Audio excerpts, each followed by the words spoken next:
你有冇聽過一句好殘忍嘅說話？女人40豆腐渣，呢句話流傳咗幾十年，好多女人聽完之後心都涼半截。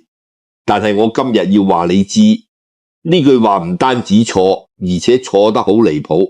古人研究已經幾千年，從嚟冇話過女人嘅美係得嗰10幾年青春，恰恰相反，已經入面講陰陽消長，萬物都有佢嘅節奏。女人嘅美根本就唔係一條直線向下跌嘅。你睇下身邊嗰啲真正活得好嘅女人，40歲、50歲甚至60歲，佢哋嘅樣未必後生，但佢哋企喺度，你就覺得舒服，覺得有光。呢種嘢後生女仔係學唔嚟嘅，因為嗰種氣質唔係化妝品堆出嚟，係歲月磨出嚟嘅。咁到底係咩令到一個女人可以越老越耐睇呢？我研究咗好耐，發現嗰啲歲月打佢唔敗嘅女人身上都藏住5個好習慣。呢5個習慣每一個都有古人智慧做根基，你中到3個以上真係好犀利。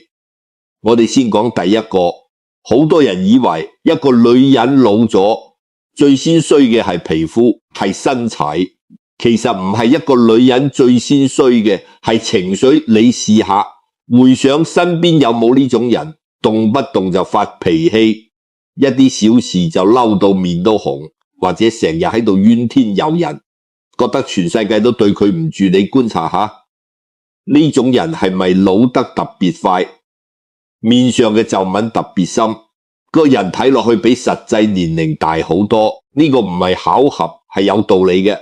中醫入面有句講法叫做怒傷肝、喜傷心、思傷脾、悲傷肺、恐傷腎。5種情緒對應5臟，你情緒一失控，臟腑就跟住亂，氣血就跟住倒，氣血一倒，面色就暗，眼神就散，成個人嘅精氣神就冇晒。你話咁仲點會靚？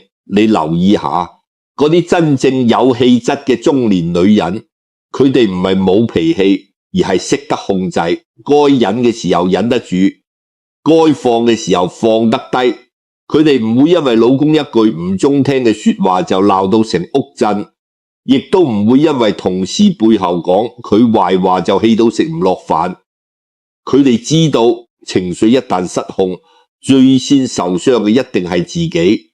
你見過幾多女人因為一次嬲怒講錯咗一句說話，搞到同至親反面？你又見過幾多女人因為長期嘅情緒壓力，搞到自己病倒？情緒呢樣嘢，你以為你喺度發洩，其實你喺度消耗自己嘅福氣。古人講一念親心起，百萬丈門開。你發一次脾氣，身體嘅陽氣就散一次，陽氣散得多，人就容易面色暗淡，精神不振。好多女人明明冇乜大病，但成日覺得攰，覺得冇精神，好大可能就係情緒耗損太多嘅結果。道家講上善若水，水嘅特性係自由，但自由嘅嘢反而最有力量。你睇下石頭硬唔硬，但水滴石穿；鋼鐵強唔強，但洪水一嚟乜都沖走。呢個道理放喺女人身上一樣的人。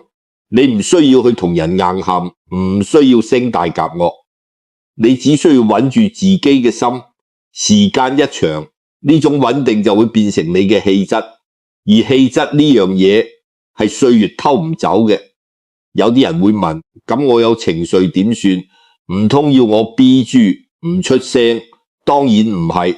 情緒管理唔係叫你冇情緒，而係叫你有分寸。咩叫分寸？就係你知道咩嘢值得你動氣，咩嘢唔值得。你知道喺邊個面前可以傾訴，喺邊個面前要收住。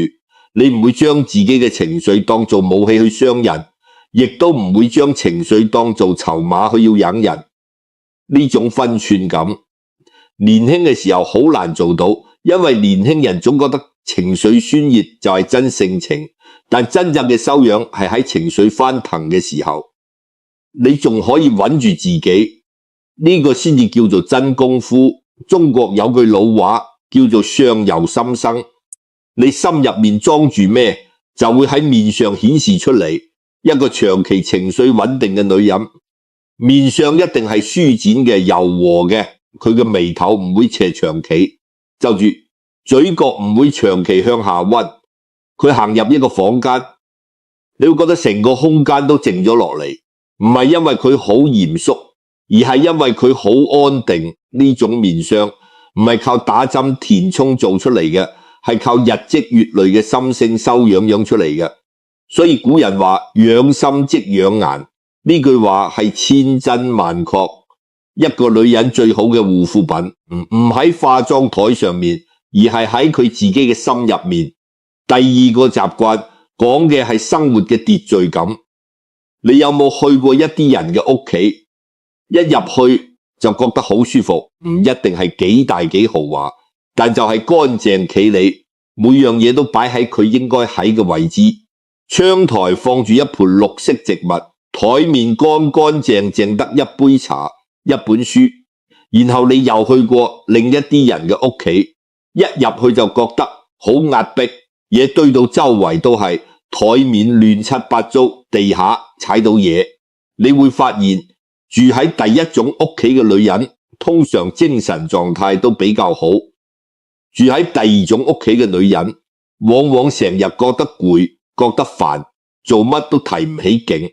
呢個唔係偶然嘅，風水學入面有個好基本嘅概念，就係氣場，一個地方嘅氣場好唔好，首先睇佢整唔整潔。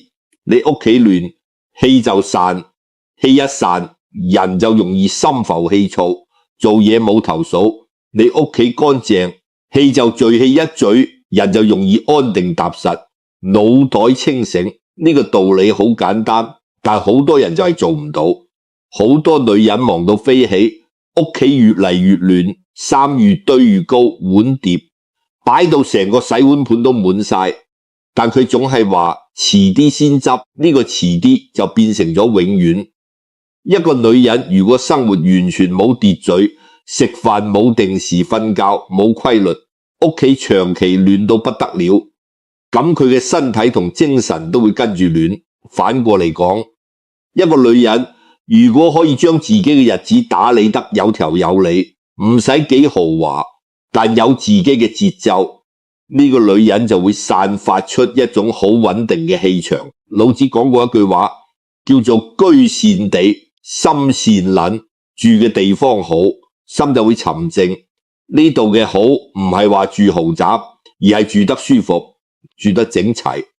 你將屋企打理好，其實就係將自己嘅心打理好。你將日子安排好，其實就係將自己嘅命運安排好。唔好睇小呢啲生活度事。一個人嘅運勢好多時候就係從呢啲細節度開始轉嘅。屋企亂嘅人心都亂，心亂嘅人做嘅決定都容易出錯，一步錯，步步錯。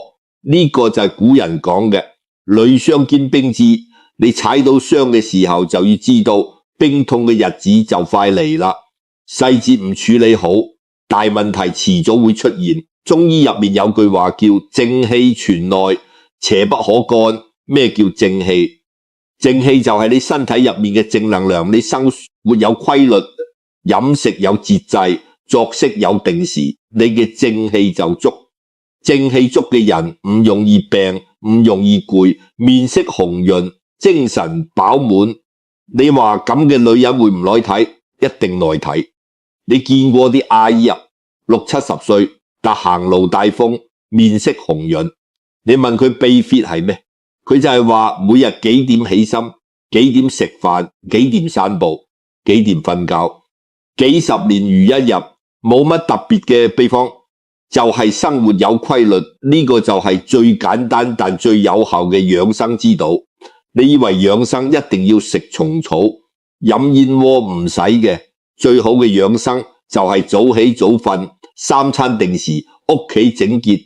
呢啲嘢唔使花錢，但效果比乜嘢補品都好。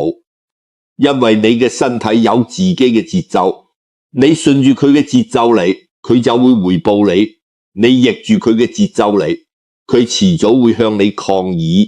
所以話生活嘅秩序感唔係強迫症，亦都唔係執到盡，而係你對自己嘅日只有個基本嘅尊重，飯要好好食，覺要好好瞓，屋要定期執，呢啲嘢睇落去好勞碎，但堅持落去就係中年女人最頂級嘅自律。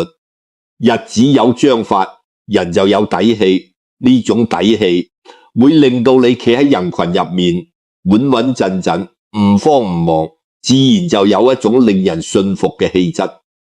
第三個習慣，我覺得好多女人最需要學嘅就係對自己溫柔。你有冇發現好多女人一輩子都喺度為人哋活，細個嘅時候為父母活，聽話做個乖女，結咗婚為老公活，事事遷就，有咗小朋友為仔女活，乜嘢都擺佢哋第一，到頭嚟佢為自己活過幾多日，好少而更加殘忍嘅係佢哋唔單止為人哋活，仲要不斷苛責自己，嫌自己唔夠靚，嫌自己唔夠瘦，嫌自己唔夠能幹，嫌自己做得唔夠好，日夜夜喺度自我否定、自我折磨。呢種內耗係最傷人嘅，佢好似一條隱形嘅氣，跟住你嘅手腳，令你動彈不得。易經入面有個卦叫做姣卦，姣嘅意思係月，就係喜悅無卦對應嘅自然現象係澤，就係湖水。湖水嘅特點係咩？係安靜、清澈、潤澤萬物。你試下想象一個平靜嘅湖，微風吹過，水面泛起漣漪，四周嘅山色都倒影喺水中，天光雲影共徘徊。呢個畫面靚唔靚？靚。點解靚？因為佢自在、從容，唔勉強。湖水唔需要去模仿海嘅波濤壯闊，亦都唔需要去追趕河嘅奔流不息。佢就係靜靜地做自己，反而成為最動人嘅風景。武卦教我哋嘅就係悅己嘅智慧。一個女人首先要識得令自己開心，先至能夠令身邊嘅人開心。你成日苦住塊面，成日覺得自己好慘，你身邊嘅人壓力都好大。反過嚟講，你對自己好啲，買杯中意嘅茶，睇一本想睇好耐嘅書，行一條之前冇行過嘅路，抑或喺窗邊坐一陣聽下。雀仔叫，你嘅心情好咗，成個人嘅狀態就唔同。佛家入面有個好重要嘅概念，叫做慈悲。好多人以為慈悲就係對人哋好，其實唔係。真正嘅慈悲，首先係要對自己好。你連自己都唔愛惜，你又點會真正懂得愛惜人哋？你連自己都苛責到不得了，你對人哋嘅所謂好，好多時候只不過係一支種壓抑之後嘅討好。你以為你好偉大，乜嘢都犧牲自己成全人哋，但其實嗰啲人未必真係需要你嘅犧牲，而你自己就已經遍體鱗傷。中醫角度嚟講，內耗係最傷氣血嘅。你成日嬲自己，嫌棄自己，後悔過耗嘅決定，呢啲負面情緒會令到你嘅氣機鬱結，血液循環唔順暢，整個人就會顯得灰暗憔悴。一個長期自我苛責嘅女人，你睇佢嘅面色就知暗黃冇光澤，眼底下有深深嘅黑眼圈，成個人好似俾啲嘢壓住咁。反過嚟講，一個學會咗接納自己嘅女人，佢嘅心態係放鬆嘅，呼吸係順暢嘅，氣血流通自然好。你會發現佢成個人都散發住一種好舒服嘅氣質，就係而家後生仔講嘅鬆弛感。呢種鬆弛感係一種好高級嘅美，佢唔需要你着幾貴嘅衫，唔需要你化幾靚嘅妝，佢只需要你放過自己，允許自己唔完美，接受自己有做得唔好嘅時候，唔好時時追求100分。人到中年最大嘅智慧唔係變得更強，而係學會放下，放下對自己嘅苛求，你反而會變得更加迷人。因為嗰份從容，嗰份自在係裝唔出嚟嘅。我講一個令我好深刻嘅事，以前有個女人，年輕嘅時候自己做得好犀利，乜嘢都要攞第一，但佢嘅面相好強緊，眉頭永遠皺住，笑起上嚟都好勉強。後來佢經歷咗一場大病，人生好似重新洗牌。病好之後，佢成個人都變咗，佢開始行山種花，學書法，唔再追求乜嘢都做到最好，而係學識欣賞自己已經做到嘅。你猜下，佢反而變得越來越靚，身邊嘅人都話佢成個人好似發光咁，比年輕嘅時候更加有魅力。點解？因為佢終於唔再同自己打仗，一個唔再內耗嘅人，能量自然就會向外散發，嗰份光芒係歲月帶唔走嘅。講到第四個習慣，就係說話有溫度，做事有邊界。你有冇試過同一個人傾偈，佢每句說話都令你好舒服，佢唔會咄咄逼人，亦都唔會卑躬屈膝，佢該讚你嘅時候真心讚你，該提醒你嘅時候溫和，提醒佢唔會為咗討好你而委屈自己，亦都唔會為咗顯示自己而踩低你。呢種人，你同佢相處嘅時候會覺得好自在。呢個就係說話有溫度嘅意思。你仔細諗下，呢種人係咪通常都係中年以上嘅女人？年輕嘅時候好難做到呢點，因為年輕人講嘢總係衝口而出，好嘅壞嘅一股腦兒就倒出嚟。要修煉到說話有溫度，係需要歲月嘅沉澱。易經入面有個卦叫做巽卦，巽嘅意思係風，風嘅特點係咩？風可以無孔不入，可以透到每一個角落，但佢唔會強行破壞任何嘢。佢係一種溫和而持續嘅力量，你感覺唔到佢嘅存在，但佢已經改變咗周圍嘅一切。一個女人說話嘅方式，如果可以做到巽卦嘅境界，入耳而唔刺心，柔軟而唔軟弱，咁佢嘅人緣一定好好，佢嘅影響力亦都會越嚟越大。好多人以為影響力要靠大聲講嘢先有，其實唔係，真正持久嘅影響力係潤物細無聲嘅。你大聲鬧人，人哋可能當時驚咗你，但心入面未必服。你溫和咁講道理，人哋可能當時冇乜反應，但日後慢慢會記住你嘅說話。孔子好重視說話嘅分寸，佢講非禮勿言，又講言必有終。咩叫有終？就係講嘅嘢要中肯中道，唔偏左，亦都唔偏右。你唔會為咗討好人就講假話，亦都唔會為咗逞一時之快就講傷人嘅話。你講出嚟嘅每一句說話都係經過心嘅過漏嘅。呢種能力年輕人好難做到，因為年輕嘅時候總覺得有啲嘢一定要講出嚟先痛快，但到咗中年你就會明白，好多嘢講咗出嚟痛快嘅，只有嗰一秒，後悔嘅卻係好多日。舌頭雖然冇骨，但佢傷人嘅時候比刀仲利。但有溫度唔等於冇底線，呢個好重要。好多女人嘅問題就係太過遷就人，乜嘢都答應，乜嘢都忍。老闆叫佢加班，佢就加；親戚問佢借錢，佢就借；朋友揾佢幫手，佢從來唔識講唔好。日子一長，人哋覺得你好欺負，你自己就越來越委屈。你心入面積壓住一肚子嘅氣，但面上仲要扮笑。呢種人睇落好善良，其實係對自己好殘忍。真正有智慧嘅女人係識得講唔好嘅，佢拒絕你嘅時候唔會令你難堪，但佢會好清楚咁表達自己嘅立場。佢唔冷漠，亦都唔討好，唔咄咄逼人，亦都唔一味忍讓。呢種狀態睇落好溫和，但其實好有力量。因為佢好清楚自己要咩唔要咩，邊條線可以退，邊條線唔可以退。你留意下嗰啲真正令人尊重嘅中年女人，佢哋講嘢從來唔會好大聲，但佢哋每一句說話都有分量。佢哋唔需要靠發脾氣去證明自己嘅權威，亦都唔需要靠討好去維繫關係。佢哋嘅存在本身就係一種令人安心嘅力量。呢種力量從邊度嚟？就係從佢哋長年累月修煉出嚟嘅分寸感，知道幾時該有，幾時該剛，幾時該進，幾時該退。呢種進退有道嘅能力係中年女人最強嘅武器。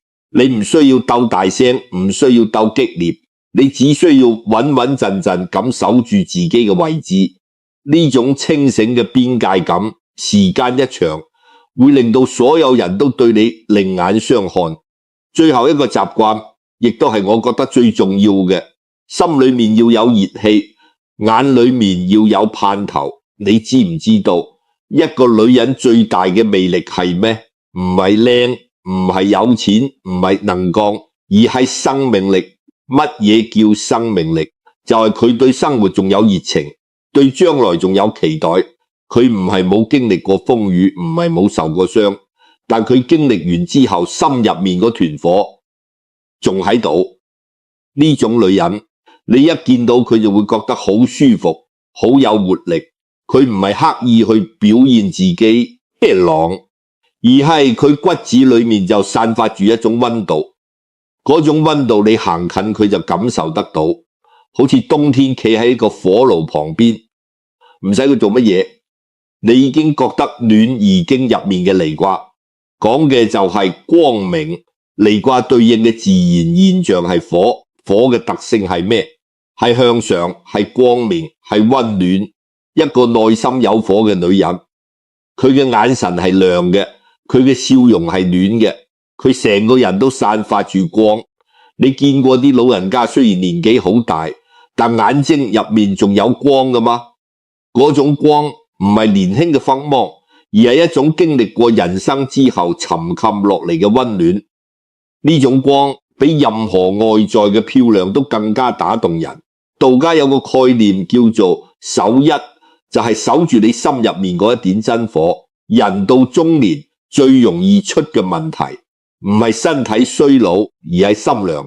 你見得多，經歷得多，失望得多，慢慢咁你就對乜嘢都冇感覺，乜嘢都提唔起勁。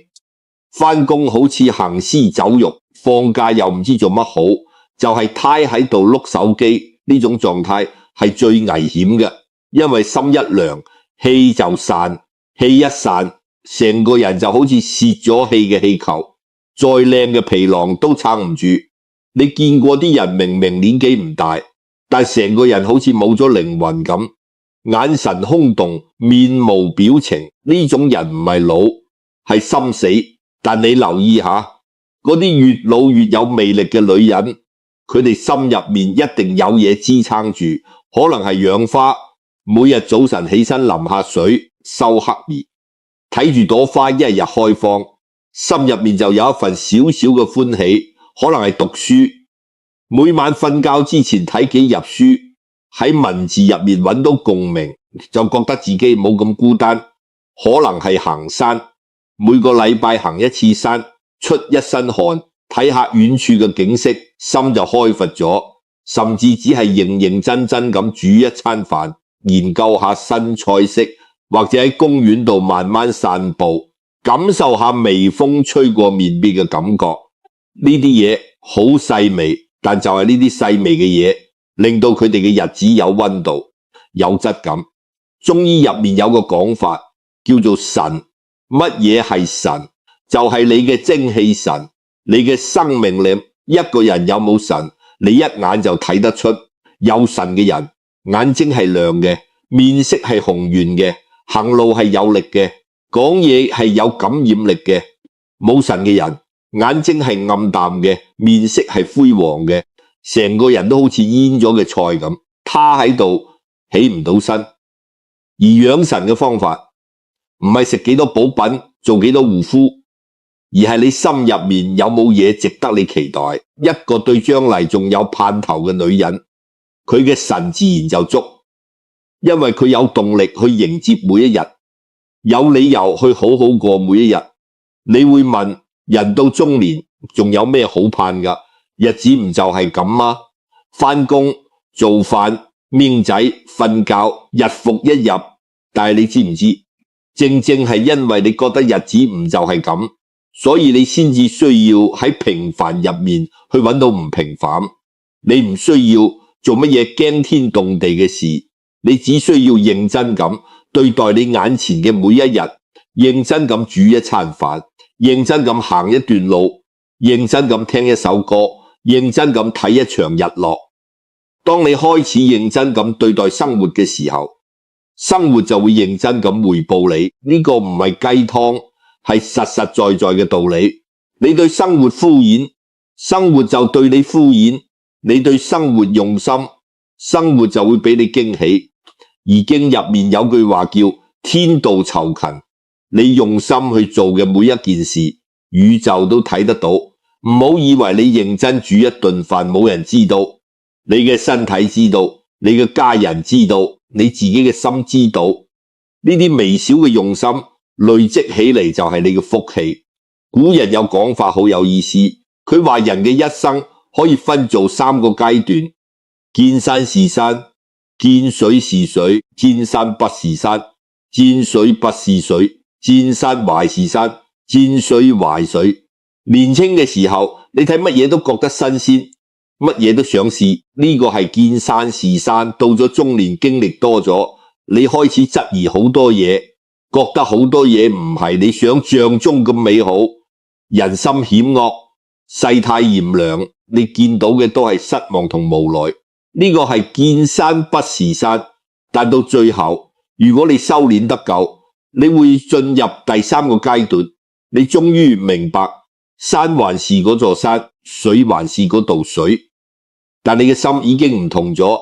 你帶住所有嘅經歷同智慧重新去睇呢個世界，你會發現每一座山都有佢嘅美，每一道水都有佢嘅韻味。陽光仲係嗰個陽光，但你感受到嘅溫暖比以前更深。呢個就係見山還是山。而一個越老越有魅力嘅女人，就係行到咗第3個階段嘅人。佢唔會再天真，但佢仲有熱情；佢唔會再盲目，但佢仲有期待；佢唔會再衝動，但佢仲有活力。呢種經歷過風雨之後仲能夠保持嘅生命力係最珍貴嘅。佢唔需要去同任何人比較，因為佢已經唔喺嗰個比較嘅遊戲入面。佢活嘅係自己嘅日子，行嘅係自己嘅路。呢份篤定同從容，令到佢散發出嚟嘅光芒比年輕時候更加耀眼。5個習慣，你聽完可能會覺得聽落都唔係好難做嘅嘢喎。冇錯，每一個習慣聽落都好簡單，控制情緒，打理生活，善待自己，好好說話，保持熱情。但係簡單嘅嘢往往最難堅持。你想下，你識幾多個人可以真正做到情緒穩定？你識幾多個人嘅生活係真正有秩序嘅？你識幾多個人係真正懂得對自己好嘅？5個入面中到3個已經好犀利，因為呢5個習慣背後其實就係古人所講嘅修身，中國嘅古典智慧。從儒家到道家到佛家，萬變不離其中嘅核心就係2個字：修身。你嘅身心修好咗，你嘅命運就會跟住轉。呢個唔係迷信，係實實在在嘅道理。你情緒穩定咗，你嘅決定就唔會衝動嗰啲，因為衝動做錯嘅事就會少好多。你生活有秩序咗，你嘅健康就會好啲，精神就會足啲，做嘢嘅效率就會高啲。你對自己好咗，你嘅內耗就會少，你嘅能量就可以用喺真正重要嘅嘢上面。你說話有分寸咗，你嘅人際關係就會順暢好多，貴人就更加容易出現。你保持住生命力，你嘅運勢就會跟住旺。因為運氣呢樣嘢最中意揾嗰啲有精氣神嘅人。你睇下呢5個習慣連埋一齊，其實就係一套完整嘅人生修煉法門。所以你睇下呢5個習慣，表面上係講女人點樣保持魅力，實際上講嘅係女人點樣修煉自己。而修煉呢回事唔係一朝一夕嘅事，係一日一日慢慢累積嘅。你今日控制住咗一次脾氣，你就進步咗一步。你今日將屋企執整齊咗，你就進步咗一步。你今日對鏡頭笑咗一下，對自己講咗一句，你已經做得好好，你就進步咗一步。你今日溫和咁拒絕咗一個唔合理嘅要求，你就進步咗一步。你今日認認真真咁欣賞咗一朵花，你就進步咗一步。呢啲進步好細微，但積少成多，量變就會產生質變。千祈唔好覺得自己太遲。好多人到咗40歲、50歲就覺得人生差唔多啦，冇乜嘢好改嘅。呢種想法大錯特錯。其實修身呢回事，任何時候開始都唔遲。你睇下好多真正活得精彩嘅女人，佢哋嘅轉變往往就係發生喺中年之後，因為年輕嘅時候太忙太衝，太多嘢要追，冇時間停落嚟好好睇下自己。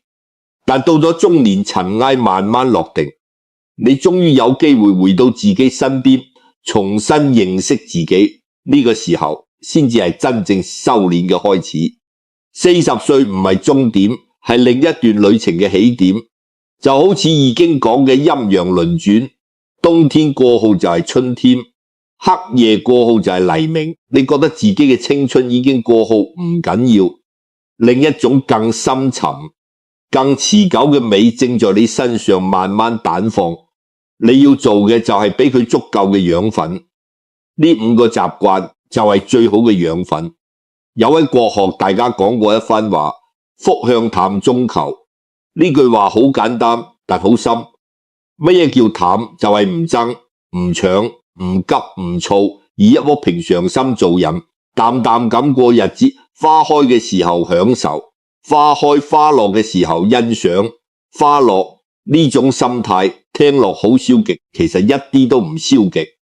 因為能夠做到淡嘅人，一定係經歷過好多起起落落，最後先至明白到人生最大嘅幸福唔係擁有幾多，而係你嘅心夠唔夠安定。淡嘅背後唔係空，而係經歷過繁華之後嘅從容。呢種從容係一個女人最迷人嘅底色。你唔需要向全世界證明你幾犀利，你只需要安安靜靜咁做好自己嘅事。嗰啲真正值得你嘅人自然會睇到你嘅好，而嗰啲睇唔到你嘅人，你亦都唔需要去迎合佢哋，淡然處之，自有清風明月相伴。一個女人越老越有魅力，從來都唔係突然發生嘅，佢係靠住呢5個習慣一日一日、一年一年咁積累出嚟嘅。呢啲年嚟，佢將脾氣磨順咗，將生活理順咗，將內心安頓好咗，將說話嘅分寸拿捏準咗，亦都將心入面個團火守住咗。呢啲嘢旁人未必睇得到，但佢自己知道，佢比以前更加通透，更加自在，更加篤定。佢唔需要向任何人證明自己，因為佢嘅存在本身就係最好嘅證明。所以話歲月從來唔會敗美人，歲月敗嘅係嗰啲冇修養、冇節制、冇自省嘅人。而一個願意修煉自己嘅女人，歲月只會令佢越嚟越耐睇，因為皮膚可以老，身材可以變，但氣質唔會老，智慧唔會變。當一個女人嘅內在修為去到一定嘅境界，佢成個人就會散發出一種好特別嘅光芒。呢種光芒唔似年輕時候嗰種灼灼其華嘅上芒，而係一種經歷過風雨之後沉淡落嚟嘅溫暖。你行近佢就會覺得好舒服、好安心。呢個就係一個女人最高級嘅美。你唔使急，唔使焦慮。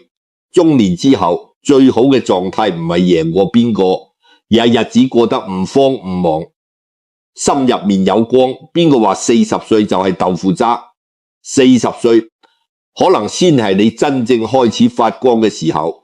慢慢嚟做好呢5件事，你會發現自己正在成為一個好耐睇嘅人。而呢種耐睇唔會隨住歲月褪色，只會越嚟越靚。呢個世界從來唔缺靚人，缺嘅係有底能、有溫度、有光嘅人。如果你今日聽完呢番說話，心入面有一啲觸動，咁就從今日開始揀一個習慣去做，唔使5個一齊嚟，揀一個就夠。因為一個習慣帶動另一個改變帶動另一個改變，慢慢咁就會匯成一股力量。到嗰陣，你回頭睇下自己行過嘅路，你會好慶幸自己曾經喺某一日決定咗要對自己好啲，對日子用心啲，歲月不敗美人。記住呢句話，因為美人之所以係美人，唔係因為佢哋唔會老，而係因為佢哋老得有底能、有風骨、有味道。